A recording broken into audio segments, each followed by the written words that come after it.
Junior NTR రావాలని చంద్రబాబుకి సంబంధించినటువంటి నియోజకవర్గంలోను, అలాగే బాలకృష్ణకి సంబంధించిన నియోజకవర్గంలోను మొత్తానికి తెలుగుదేశం పార్టీ వాళ్ళందరూ కూడా గట్టిగా కోరుకుంటున్నారు.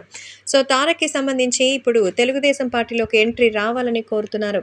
అయితే ఇటీవల తెలుగుదేశం పార్టీలో ఉన్నటువంటి ఒక వృద్ధురాలు కూడా మరి ఎన్టీఆర్ రాజకీయాలు రావాలని, ఆ ఎన్టీఆర్ ఎలాగైతే స్వపరిపాలన అంటూ తీసుకొచ్చారో అలాంటి పాలన ఈ ఎన్టీఆర్ చేస్తారన్న నమ్మకం నాకుందని, కాబట్టి రామయ్య వస్తే మంచిగా మనకందరికీ కూడా ముందులాంటి ఒక అద్భుతమైనటువంటి తెలుగుదేశం పార్టీని చూడొచ్చని, సో, అచ్చు తెలుగు వాడికి సంబంధించిన ఆత్మగౌరవం నిలబెట్టేలా పార్టీని ఏర్పాటు చేశారు.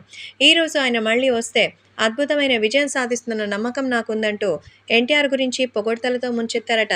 ఇలా ఎంతోమంది పేదవాళ్ళు, పెద్దవాళ్ళు సైతం తారక రామారావు పెట్టినటువంటి ఈ పార్టీని ఈ తారక రాముడైతేనే నెరవేర్చగలుగుతారన్న నమ్మకం ఉంది.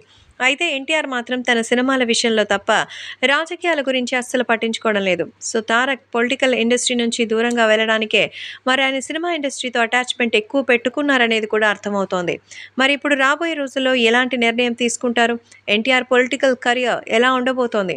శాశ్వతంగా టీడీపీకి నాకు సంబంధం లేనట్టే ఆయన ఉండిపోయారా? అంటూ భవిష్యత్తు నిర్ణయాన్ని గురించి ఆలోచించాలంటూ చెప్తున్నారు. సో, ప్రస్తుతం జూనియర్ ఎన్టీఆర్ ఎంట్రీకి సంబంధించిన ఈ విషయాలు సోషల్ మీడియాలో సైతం ఎంతో వైరల్ అవుతోంది. ఇక సినిమాల విషయానికొస్తే దేవర సినిమాని ఏప్రిల్‌లో రిలీజ్ చేయడానికి ప్లాన్ చేస్తున్న సంగతి తెలిసిందే.